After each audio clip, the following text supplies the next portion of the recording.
길르앗과 아술과 이스라엘과 에브라임과 베냐민과 온 이스라엘의 왕으로 삼았더라.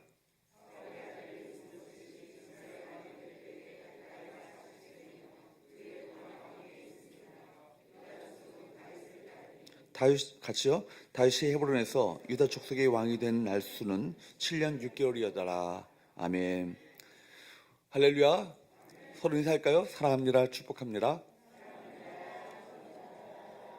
오늘 말씀 제목은 하나님보다 앞서지 마십시오. 하나님보다 앞서지 마십시오. 라는 제목을 가지고 하나님의 말씀을 함께 나누기 원합니다. 다윗은 10년 넘게 쫓기는 삶을 살았습니다.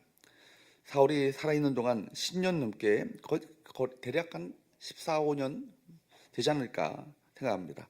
그렇게 광야로 도망가고 블레셋 땅으로 도망다니는 삶을 살았습니다. 그런데 사울 왕이 죽었다는 소식을 들었을 때 드디어 이제 다윗의 마음 가운데 이제 하나님께 기름 부어 세우셨기 때문에 이미 이제 왕으로 드디어 내가 즉위할 때가 되었다라고 생각했을 것입니다. 대부분 사람들이 다 그렇게 생각했죠. 그러나 왕이 오르지 못합니다. 사울이 죽은 이후에 사울의 군사령관이었던 아브넬은 사울의 넷째 아들 이스보셋을 옹립하여서 사울의 뒤를 이어 왕으로 추대합니다. 다윗은 헤브론에서 유다 족속의 왕으로 7년 6개월을 보냈죠. 사울이 살아있을 때는 사울 한 사람만 주목하면 되었습니다. 도망다니는 삶을 살았지만 주목할 대상이 분명했습니다. 그런데 사울이 죽은 이후에는 대상이 분명하지 않습니다. 사울이 죽은 후에는 그동안 수면 아래에 있었던 문제들이 한꺼번에 떠오르는 것처럼 느껴지는 그런 삶을 살게 됩니다. 새로운 인간관계가 펼쳐지게 되고 다른 공동체와의 관계, 다른 지파들과의 관계가 한꺼번에 다가왔습니다. 상황은 격변하고 장래는 한참도 내다볼 수 없는 그런 미래가 그 인생 가운데 펼쳐지게 된 것입니다. 이스라엘은 이제 남과 북으로 나뉘어지게 되어지고 이스보셋의 군대와 다윗의 군대는 대치하는 상황에 이르게 되었습니다. 이와 같이 사울이 죽은 이후에 여러 가지 어떤 상황이 복잡하게 펼쳐지게 됐을 때 다윗이 취한 행동은 무엇입니까? 문제가 복잡하게 얽혀지는 이 상황 속에서 다윗이 우리 모두에게 보여주는 태도는 무엇입니까? 세 가지로 함께 말씀을 함께 나누기 원합니다. 첫 번째, 따라할까요? 하나님은 사람을 쓰실 때 어떻게 하신다? 기다리게 하신다는 겁니다. 하나님은 사람을 쓰실 때 기다리게 하십니다. 하나님께서는 창세기 12장에서 아브라함에게 자손의 축복을 약속해 주셨습니다. 그런데 기다려도 아브라함에게 아무런 일도 일어나지 않았습니다. 현실은 갈수록 어려워졌습니다. 그러나 마침내 하나님의 약속은 이루어지게 됩니다. 단순히 약속만 이루어진 것이 아니죠. 오랫동안의 기다림을 통해서 마침내 믿음의 조상 아브라함이 우뚝 세워지게 되는 것입니다. 구설을 얻는 것은 중요한 것이 아니죠. 그 일을 통해서 아브라함이 믿음의 사람, 믿음의 조상으로 태어난 것이 중요한 것입니다. 기다림을 통해서 하나님께서는 아브라함을 아브라함 되게 하셨습니다. 아브라함을 믿음의 조상으로 삼으셨습니다. 믿음의 사람으로 세워지는 놀라운 역사가 그 인생 가운데 나타나게 되는 것이죠. 기다림을 통해서 다윗을 다윗 되게 하셨습니다. 여러분, 하나님께서는 기다림을 통해서 역사하신다. 이 사실을 경험한다는 것은 신앙생활에 있어서 중요한 레슨입니다. 신앙생활의 중요한 주제가 기다림이라는 주제죠. 기다리는 것이 훈련된 사람은요, 차원이 다른 삶을 살 수 있습니다. 아무리 급해도 하나님보다 앞서지 않는 태도를 견제해야 할 것입니다. 하나님께서 행하실 일을 기대하며 잠잠히 기다리는 것, 그것을 아는 것, 성경을 그것을 가리켜서 믿음이라 이야기합니다. 여러분, 하나님은 다윗을 어떻게 훈련하시죠? 그를 이스라엘의 훌륭한 믿음의 사람, 위대한 성군으로 만드시기 위해서 계속해서 참고 기다리는 훈련하게 하십니다. 그래서 하나님은 다윗 사울 왕을 퇴위시키시고 그 다음에 다윗을 곧바로 그 자리에 앉히신 것이 아니라 오랜 세월을 기다리게 하십니다. 이것이 하나님의 지연 훈련이죠. 우리가 다윗의 일생을 한번 살펴보기 원합니다. 그가 어떻게 기다렸습니까? 첫째, 15세, 16세 소년 시절에 사무엘 선지자를 통해서 기름 부음을 받죠. 그러나 그때부터 사울 왕의 시기와 질투로 말미암아 도망자의 삶을 살게 되는 거예요. 하나님께서 사울 왕을 정리해서 주실 때까지 기다리고 또 기다리며 참 어떻게 보면 단단한 인고의 훈련을 받게 되는 것입니다. 그 다음에 그 나이 서른이 되어서 헤브론에서 남방 유다의 왕으로 세워지게 되는데 처음 왕으로 기름 부음을 받고 최소한 15년을 또 기다리게 됩니다. 겨우 반쪽짜리 된 것입니다.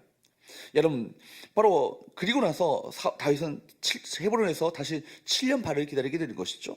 사울왕이 죽었기 때문에 곧바로 예루살렘에 입성하여서 왕으로 등극할 수 있었지만 여러분, 그러나 헤브론에서 그는 하나님의 명령을 따라 기다리게 됩니다. 그는 자기 힘이나 인간적인 방법으로 강행하지 않았습니다. 하나님의 인도함을 받으며 기다리고 또 기다렸습니다. 그리고 마침내 통일 이스라엘의 나라의 왕이 되었습니다. 이러한 우여곡절의 과정을 거치면서도 그는 기다림의 시간 속에서 불평하지 않았습니다. 정말 안달하지 않았습니다. 조급하게 서두르지 않았습니다. 11절 말씀을 다시 한번 봅니다.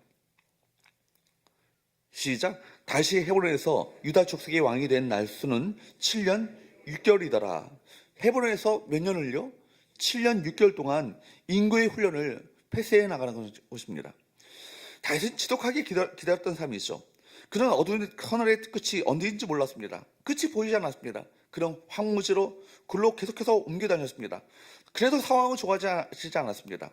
그래서 그는 블레셋까지 도망가서 미친 체 하고 살았습니다. 또한 헤브론에서 기다렸고 나중에 아들 압살롬이 그를 반역할 때도 마찬가지로 또 그는 기다림의 이 훈련 과정을 통과하게 됩니다. 여러분, 신앙은 기다림입니다. 오순절에 성령께서 강림하시기 전에 예수께서는 제자들에게 뭘 명령하셨죠? 예루살렘을 떠나지 말고 내게서 들은 바 아버지께서 약속하신 것을 어떻게 하라고요? 기다리라. 그렇게 말씀하셨습니다. 그래서 120명의 무리는 예수님의 말씀을 알아들었습니다. 그들은 기다려야 한다는 이유를 바로 확실히 알았습니다. 그들은 인간의 활동과 노력과 재주로는 되지 않는다는 것을 경험했기 때문에 그들은 기다릴 줄 알았던 것이죠. 시편 62편 1절 말씀은 우리 모두에게 이렇게 말씀하고 있습니다. 같이 한번 읽어보도록 합니다. 시작. 나의 영혼이 잠잠히 하나님만 바라미어 나의 구원이 그에게서 나오는도다. 여러분, 다윗의 시편들을 한번 쭉 보십시오. 그가 기다림의 그 세월 속에서 날마다 고백하고 날마다 읊조렸던 그 시편들의 그 내용들을 보면 기다림의 내용이 큰 주제로 자리 잡고 있습니다. 바로 여기 다윗의 시편들을 보게 되면 하나님만, 그분만 이라는 이 문구가요 반복해서 나옵니다. 그 외에는 다른 길이 없다라는 것입니다.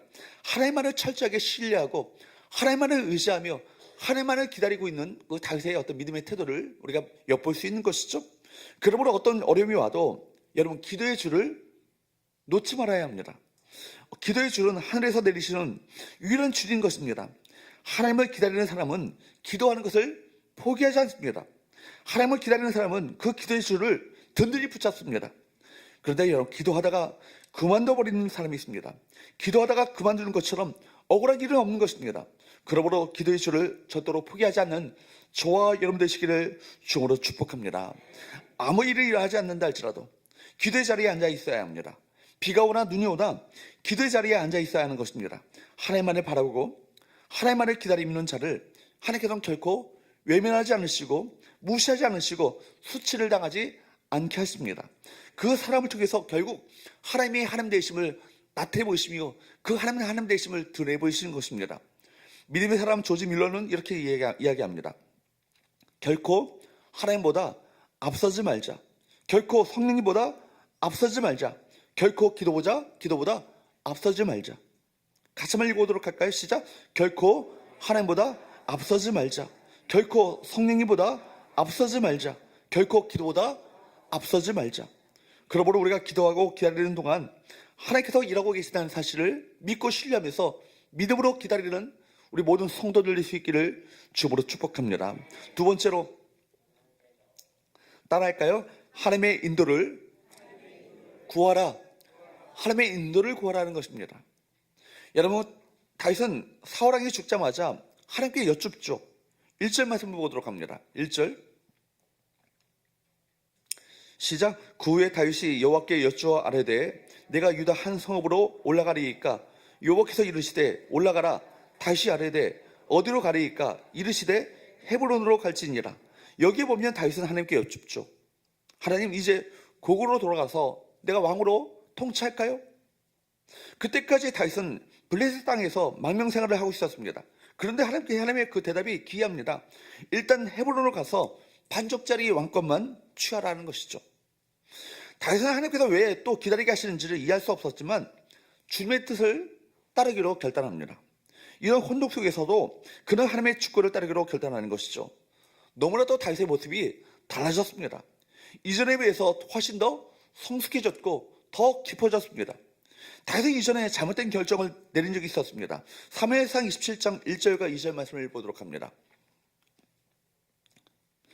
합니다. 시작. 다윗이 그 마음에 생각하기를 내가 후일에는 사울의 손에 붙잡히리니 블레셋 사람들의 땅으로 피하여 들어가는 것이 좋으리이다.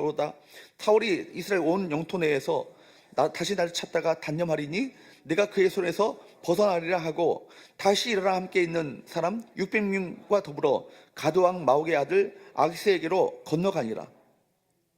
여기 보면은 하나님께 여쭙다는 얘기가 없어요. 다윗이 뭐라고요? 그 마음에 생각하기를. 자기 생각을 따라, 자기 계획을 따라, 자기 감정을 따라 결정을 내리는 모습을 보여주고 있는 것입니다. 다윗 같은 사람도 이렇게 실수하죠. 다윗 같은 사람도 믿음 아닌 불신앙의 결정을 내리는 것입니다. 그러나 오늘 본문에 보면은 그런 모습이 보이지 않습니다. 하나님의 세밀한 인도를 구하고 있는 것입니다. 문제 앞에 낙심하고 당황하지 않습니다. 급변하는 이 상황 속에서 그가 누구에게 집중합니까? 하나님께 집중합니다. 다윗의 기도는 상황을 파악하지 못하고 허둥대는 기도가 아닙니다. 지금까지 자기를 인도해 오신 하나님의 얼굴을 구하며 깊이 있는 그 기도를 주님 앞에 드리고 있는 것입니다. 영적인 깊이가 달라졌습니다. 여러분, 그러므로 믿음의 승리는 누구께 집중하는 것입니까? 하나님께 집중하는 것입니다. 하나님께 포커스를 맞춰서 하나님께 집중하여 나가기 때 마침내 하나님께서 하시는 놀라운 하나님의 귀한 놀라운 역사를 우리 모두가 체험하게 될 줄로 믿습니다. 하나님께서 세우시는 사람의 권위, 하나님께서 세우신 사람의 권위는 어디서 나옵니까? 하나님에게 집중하기 시작할 때 시작되는 것입니다. 문제가 커질수록 하나님께 집중해야 할 것입니다. 나의 생각이나 나의 경험을 가지고 판단하는 것이 아니라 그때 여러분 하나님께 여쭤야 합니다. 하나님께 물어봐야 합니다. 하나님의 구체적인 인도를 우리 모두가 받아야 하는 것입니다. 이르시되 헤브론으로 갈지니라. 그 음성, 이 음성을 들어야 되는 것이죠. 2절과 3절 말씀을 보도록 합니다. 시작. 다윗이 그의 두 아내 이스라엘 여인 아하노암과 가메 사람 나발의 아내였던 아비가일을 데리고 그리로 올라갈 때 또 자기와 함께한 추종자들과 그들의 가족들을 다윗이 다 데리고 올라가서 헤브론 강 성부에 살게 하니라. 인간적으로 보면요, 아직 안심할 수 있는 상황이 절대로 아닙니다. 그런데 하나님의 말씀을 듣자 곧바로 자기와 함께한 추종자들과 가족들을 데리고 헤브론으로 나아가죠. 머뭇거리지 않습니다. 하나님께서 말씀하셨기 때문에 주저하지 않고 그 말씀대로 그렇게 순종하며 그렇게 하는 인도를 받으며 그렇게 나아간 것입니다. 담대하게 결단하는 것이죠. 그런데 왜 헤브론입니까? 그 당시 수도는요, 여러분 기브온이었습니다. 수도가 비어 있는데 왜 남쪽 헤브론으로 하게 하십니까? 헤브론이라는 뜻은요, 교제라는 뜻입니다. 교제. 어떤 뜻이라고요? 교제라는 뜻을 갖고 있습니다. 하나님과 더 깊은 교제를 원하시는 것입니다. 헤브론은 아브라함이 약속을 받았고 또 갈렙이 소원했던 그 땅이 바로 어떤 땅입니까? 헤브론 땅입니다. 하나님께서는 그 땅에서 다윗과 더 깊은 교제를 나누길 원하셨던 것이죠. 사람을 의지하는 것이 아니라 사람을 의지하지 말고 군대를 의지하지 말고 오직 하나님만을 의지하기 원하는 그 믿음의 삶을 살길 원하시는 하나님의 거룩하신 뜻이 그 배후에 있었던 것입니다. 그 헤브론 땅에서 다윗은 7년 6개월 동안 하나님 앞에 엎드립니다. 다윗은 이 시간 동안 온전한 순종을 배웠습니다. 빨리 응답되지 아니하고 속히 이루어지지 않아도 불평하지 않았습니다. 약속을 기다릴 줄 아는 그 사람이 되었습니다. 하나님의 뜻을 바라볼 수 있는 사람이 되었던 것입니다. 지금은 씨앗처럼 보입니다. 그러나 약속을 따라 심게 되면 만개한 꽃을 보게 하시는 것입니다. 4절 말씀을 계속 봅니다. 시작. 유다 사람들이 와서 거기서 다윗에게 기름을 부어 유다 족속의 왕으로 삼았더라. 어떤 사람이 다윗에게 말하여 이르되 사울을 장사한 사람은 길랏 야베스 사람이니이다 하매. 헤브론에 들어갔을 때 다윗은 자기의 어떤 그런 자신을 선전하지 않았습니다. 여론을 조성하거나 사람들을 부추기지도 않았습니다. 하나님께서 친히 행하실 때까지 기다렸던 것이죠. 여러분, 그때 유다 사람들이 나와서 다윗에게 기름을 부어 유다 왕으로 삼았습니다. 여러분, 그러므로 우리 꿈보다 더 중요한 것은 하나님의 약속입니다. 우리 능력보다 더 중요한 것은 하나님의 역사인 것입니다. 비로소 왕이 되었습니다. 그러나 전체 왕이 아니라 유다의 왕, 반쪽짜리 왕이었습니다. 그러나 여러분, 결과보다 더 중요한 것은 과정에서의 기도인 것이죠. 성과보다 더 중요한 것은 하나님을 의지하며 나가는 그 태도, 결국 그가 승리하게 되시는 비결이 아닙니까? 하나님께서 다윗을 왕으로 세우시고 나서도 그에게 계속해서 문제를 주시는 이유는 뭘까요? 기도의 줄을 놓지 않도록 하시기 위해서입니다. 하나님을 의지하는 삶을 살도록 하시기 위해서 끊임없이 그에게 계속해서 문제가 임하게 된 것입니다. 하나님의 인도하시는 삶을 살도록 하시기 위해서 끊임없이 여러분 안심할 수 없는 그 문제 가운데 그를 봉착하도록 만드셨습니다. 그러나 그 가운데 그는 기도를 배웁니다. 그 가운데 하나님을 의지하는 법을 배웁니다. 그 가운데 하나님께만 집중하는 법을 배웁니다. 그 가운데 하나님을 기다리는 훈련을 하게 하시는 것입니다. 여러분, 기도하지 않으면요, 자기의 생각대로 살아갑니다. 누구나 다 그렇습니다. 목사도 마찬가지예요. 여러분, 기도하지 않으면요, 자기 생각대로 판단하고 자기 생각대로 살아가죠. 기도하지 않으면요, 하나님을 의지하지 않습니다. 자기 능력으로 살고 자기 지혜로 일합니다. 하나님의 사람으로 살기 원한다면, 여러분, 하나님의 사람으로 일하기 원하신다면 우리 모두가 기도하는 사람이 되어야 될 줄로 믿습니다. 기도는 하나님을 하나님으로 인정하는 것입니다. 기도는 하나님이 일하고 기도가 일하는 것을 그 믿는 것, 이것이 중요한 것입니다. 기도를 통해서 세밀한 인도하심을 받으며 그 인도를 따라 살아가시는 우리 모든 성도들 될 수 있기를 축복합니다. 하나님께서 움직이실 때 나도 바로 뒤따라 움직이는 그 삶을 살게 될 때, 그때 내가 할 수 없었던 하나님의 놀라운 하나님의 일들을 경험하며 우리 삶 가운데 하나님의 놀라운 영광스러운 일들이 나타나게 될 줄로 믿습니다. 세 번째, 마지막으로 따라할까요? 하나님의 은혜를 붙잡으라. 하나님의 은혜를 붙잡으라는 것입니다. 이것이 신앙의 중요한 레슨이죠. 4절과 5절 말씀을 보도록 할까요? 시작. 유다 사람들이 와서 거기서 다윗에게 기름을 부어 유다 족속의 왕으로 삼았더라. 어떤 사람이 다윗에게 말하여 이르되 사울을 장사한 사람은 길랏 야베스 사람들이니이다 하매 다윗이 길랏 야베스 사람들에게 전령을 보내 그들에게 이르되 너희가 너희 주 사울에게 이처럼 은혜를 베풀어 그를 장사하였으니 여호와께 복을 받을지어다. 누군가 경쟁관계에 있는 사람을 도와주면 그 사람과의 관계가 어색해집니다. 그런데 여러분, 길랏 야베스 사람들은 어쩌면 다윗의 정적이었던 사울의 시신을 거두어 정중하게 장사해 주었습니다.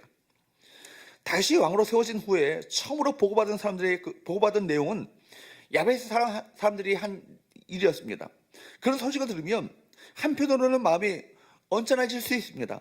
보고한 사람도 야베스 사람들이 바로 이런 짓을 했습니다, 그런 마음을 가지고 아마 보고했을 거예요. 그러나 여러분, 다윗은 그렇지 않았습니다. 오히려 사자를 보내서 야베스 사람들을 축복하죠. 5절 하반절 말씀을 다시 한번 봅니다. 시작. 너희가 너희 주 사울에게 이처럼 은혜를 베풀어 장사하였으니 여호와께 복을 받을지어다. 다윗이 지금 쇼로 하는 것입니까? 사람들의 눈을 의식해서 마음에도 없는 말을 하는 것입니까? 아니죠. 다윗의 진심입니다. 왕으로 세워진 다윗은 자기 마음에 드느냐 들지 않느냐 그걸 가지고 결정하지 않았어요. 하나님의 눈을 가지고 하나님의 눈으로 바라보며 하나님의 눈으로 결정합니다. 하나님의 마음으로 그 모든 상황들을 해석해 나갑니다. 길랏 야베스 사람들이 성벽에 걸려있는 사울의 시신을 거두는 것은요, 결코 쉬운 일이 아니었습니다. 블레셋 진영을 뚫고 들어가서 생명을 걸고 건져온 일 아니겠습니까? 시신이 성벽에 걸려있든지 말든지 간에 썩어 문드러지든지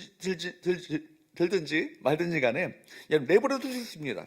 그러나 그들은 그렇게 하지 않았습니다. 비록 실패한 왕의 시신이지만 성벽에 걸려둔 채 넘어갈 수는 없었습니다. 안타까운 마음을 가지고 밤새도록 올라가서 사울의 시신을 거두온 것입니다. 그리고 정중하게 예를 갖추어 장사한 것입니다. 다윗은 그 마음을 이해하고 여러분, 그 상황들을 하나님의 눈으로 하나님의 마음으로 해석하고 그것을 바라봅니다. 그리고 야베스 사람들을 축복하죠. 자신의 사람들이 아니라도, 자신의 편이 아니라 할지라도 열려있는 마음, 은혜의 마음으로 그들을 대했던 것을 보게 되는 것입니다. 왕으로 세워진 이후에 또 하나의 사건이 발생하게 되죠. 어떤 사건입니까? 사울의 군사령관이었던 아브넬이 사울의 넷째 아들 이스보셋을 세워서 왕으로 삼은 것입니다. 이스보셋은 사실은 꼭두각시이고 누가 실권을 가진 것입니까? 아브넬이 실권을 가진 것입니다. 유다를 제외한 11지파를 규합해서 이스보셋을 사울의 그 다음 왕으로 추대한 것입니다. 이것은 하나님의 말씀에 위배되는 행동이죠. 이미 사울에게 기름 부음을 보시고 이스라엘 왕으로 세우신 것을요, 이스라엘 사람들이라면 다 알고 있습니다. 그럼에도 불구하고 아브넬과 이스보셋은 다윗을 인정하지 않겠다는 것입니다. 8절과 9절 말씀을 한번 보십시오.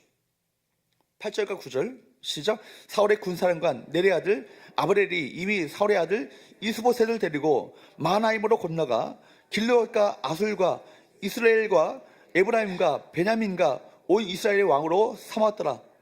이런 상황을 맞이할 때도 다윗은 흔들리지 않았습니다. 군대를 동원하거나 전쟁을 일으키지 않았습니다. 오히려 하나님의 약속을 묵상하고 하나님의 은혜를 붙잡았습니다. 사람의 힘이 아니라 하나님의 은혜로 이 모든 것이 이루어지기를 소원하고 있었던 것입니다. 여러분, 7년 6개월의 세월은 그렇게 흘러갔습니다. 조급함도 낙심함도 사라졌습니다.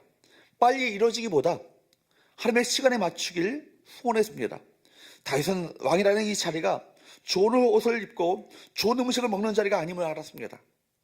책임을 다하지 못하면 비참하게 무너지는 그 자리라는 것을 더 절실하게 그가 느꼈던 것입니다. 하나님을 가까이 하고 하나님의 은혜로 감당하지 않고는 저렇게 비참하게 퇴될 수밖에 없다는 것을 그가 알았던 것입니다. 겸손히 그러므로 하나님의 긍휼하심과 하나님의 은혜를 구하는 사람으로 하나님께서 그를 빚어가시는 은혜를 허락하셨고, 또한 그 또한 하나님의 은혜를 붙잡는 믿음의 삶을 살게 되었던 것입니다.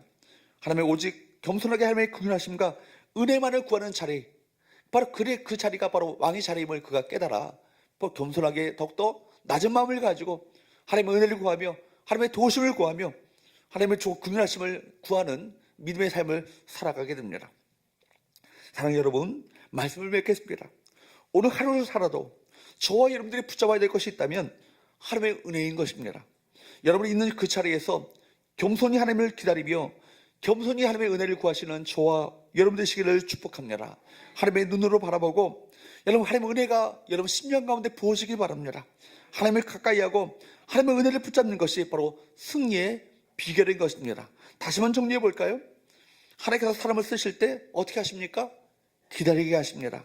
기다림의 훈련으로 믿음의 그릇으로 빚어가신 것입니다. 두 번째, 하나님의 인도를 구하십시오. 기도를 통해서 하나님 되심을 인정하고 하나님의 세밀한 인도하심을 받으면서 그 인도를 따라 살아가시는 우리 모든 성도들 될 수 있기를 축복합니다. 마지막으로 하나님의 은혜를 붙잡으십시오. 오늘 하루 살아도 하나님의 은혜를 붙잡고 은혜대로 이루어지기를 소원하는 삶을 살아가시는 저와 여러분 되시기를 축복합니다. 어떤 일을 만나든지 하나님을 가까이 하는 삶을 사시기 원합니다. 여러분, 기적을 보지 못해도 하나님께 가까이 있는 자에게 은혜를 반드시 하나님께서 베푸십니다. 하나님의 마음을 우리 모두가 가지길 원합니다. 환경을 뛰어넘는 은혜가 우리 가운데 임하게 될 것입니다. 물가에 심겨진 나무처럼 주의 은혜 속에 깊이 뿌리를 내려서 주님 오실 때까지 우리를 세우신 그 자리에서 부르심을 따라 변함없이 그 은혜를 구하며 겸손하게 주 앞에 나아가는 우리 모든 성도들 될 수 있기를 주으로 축복합니다. 찬양하겠습니다.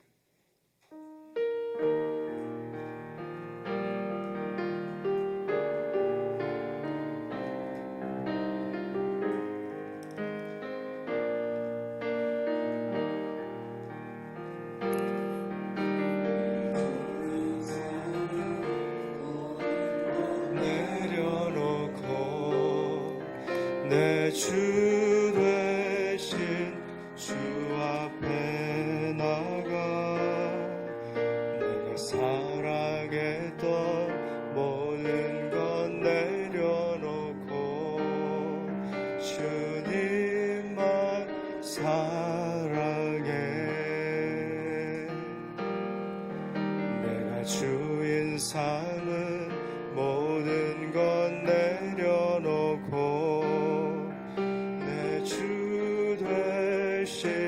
주 앞에 나가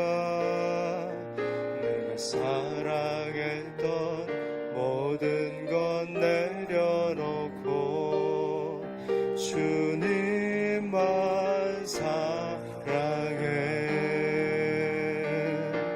주 사랑 거친 풍랑에도 깊은 바다처럼 나를 잠잠케 해. 주 사랑 내 영혼의 반석, 그 사랑 위에 서리. 우리 처음부터 다시 한번 찬양합니다. 내가 주인 삼은, 주인 삼은 모든 것 내려놓고 내 주 되신 주 앞에 나가. 내가 사랑했던 모든 것 내려놓고 주님만 사랑해. 주 사랑, 주 사랑 거친 풍랑에도 깊은 바다처럼 나를 잠잠케 해. 주 사랑 내 영혼의 반석, 그 사랑 위. 한 번 더 고백합니다. 주님의 사랑, 주 사랑 거친 풍랑에도 깊은 바다처럼 나를 잠잠케 해. 주 사랑 내 영혼의 반석, 그 사랑 위에. 우리 다 같이 기도하실 때 정말 다윗처럼, 또 우리 신앙의 선대들처럼 하나님만 앞세우는 인생, 하나님만 따라가는 그 인생, 하나님 가라 하면 가고 서라 하면 서는 인생, 은혜가 뭔지 아는 그런 인생 될 수 있도록 여러분 자신 위하여서, 또 우리 자녀 위하여서, 우리 성도님들 다 그렇게 사실 수 있도록 기도하시고, 특별히 또 기도하실 때 이 가을 특세에 하나님의 특별한 큰 은혜를 부어 주옵소서. 또 우리 목사님 위해서 시간에 주여 한번 부르고 믿음으로 간절히 기도합니다. 주여, 살아계신 하나님 아버지, 하나님의 특별한 은혜를 사모합니다. 참여하시는 모든 성도님들 한 분 한 분 중심과 영혼 속에 오늘 다윗이 하나님만 앞세우며 하나님 가라 하면 가고 서라 하면 섰던 믿음의 삶, 하나님만 전적으로 의지하는 그 삶을 우리 모든 성도님들이 살아갈 수 있도록 주님 역사하시고 일하여 주시길 간절히 소망합니다. 아버지 도우시고 하나님 역사하시고 일하여 주셔서 우리 안에 참된 믿음의 길이 열려질 수 있도록 주님 역사하여 주옵소서. 아버지 삶의 어떤 거친 파도와 고난 속에서도 아버지 절대로 좌우로 치우치지 아니하고 나를 불러주신 하나님, 나와 함께 하신 그 하나님 의지하며 고난을 돌파했었던 하나님 다윗처럼 우리 모든 삶이 그러할 수 있도록 주님 역사하여 주시고 아버지 일해 주시기를 간절히 소망합니다. 아버지 역사하여 주시며 주 성령님 인도하여 주시며 믿음 안에 귀하게 세워지는 삶이 될 수 있도록 주님 역사하시고 아버지 함께 해주시기를 간절히 소망합니다. 아버지 도와주옵소서. 주 성령님 역사하여 주옵소서. 믿음의 귀한 삶이 될 수 있도록 주님 일해 주시기를 간절히 소망합니다. 아버지 도우시고 함께하여 주옵소서. 아버지 붙드시고 역사하여 주옵소서. 우리 모든 성도님들 삶과 가정 속에 자녀들 삶 속에 다윗처럼 다윗같이 하나님 그렇게 살아가는 은혜의 삶 될 수 있도록 아버지 역사하시고 일해 주시기를 아버지 간절히 소망합니다. 아버지 기도의 문을 열어 주옵소서. 가을 특세에 특별한 은혜를 더하여 주옵소서.